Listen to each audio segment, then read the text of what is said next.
Unit Reskrim Polsek Pagar Alam Utara, Kota Pagar Alam, Provinsi Sumatera Selatan berhasil mengungkap kasus curanmor. Kedua pelaku curanmor beraksi di kediaman seorang warga Perumnas Gupi, RT 007 RW 003, Kelurahan Bangunrejo, Kecamatan Pagar Alam Utara, Kota Pagar Alam.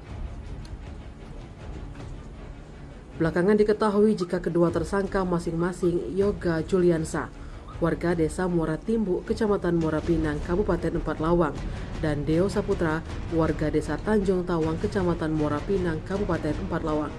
Kapolres Pagar Alam AKBP Erwin Irawan melalui Kapolsek Pagar Alam Utara Ibtu Ramsi didampingi Kasih Humas AKP Wempi Kayado mengatakan, dalam penangkapan itu petugas mengamankan barang bukti 1 lembar STNK sepeda motor Yamaha Vision warna merah, Nopol BG 5562 EAG, berikut kunci kontak milik korban, dan 1 unit sepeda motor Yamaha Vision tanpa plat warna hijau milik korban. Barang bukti lain yang diamankan aparat 2 buah mata obeng telah dipipihkan untuk kepala kunci liter T milik tersangka. Korban saat keluar dari rumah, korban mendapati sepeda motornya sudah tak ada di tempatnya. Mendapati hal itu, korban langsung melaporkan kejadian tersebut ke Polsek Pagar Alam Utara untuk ditindaklanjuti. Usai menerima laporan tersebut, unit Reskrim Polsek Pagar Alam Utara melakukan proses penyelidikan.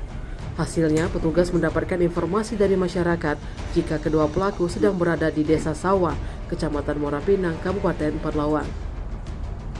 Mendapatkan informasi tersebut, unit Reskrim Polsek Pagar Alam Utara dipimpin oleh Kapolsek Pagar Alam Utara Ibtu Ramsi, SH didampingi Kanit Reskrimka Ade Putra, dan anggota Respau langsung menuju ke tempat keberadaan pelaku. Saat anggota sampai di TKP, kedua pelaku didapati sedang mencuci sepeda motor.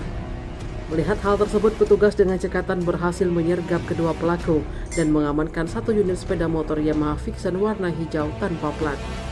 Selanjutnya, kedua pelaku dan barang bukti dibawa ke Polsek Pagar Alam Utara untuk diproses lebih lanjut. Tim Liputan Sumsel Update TV melaporkan.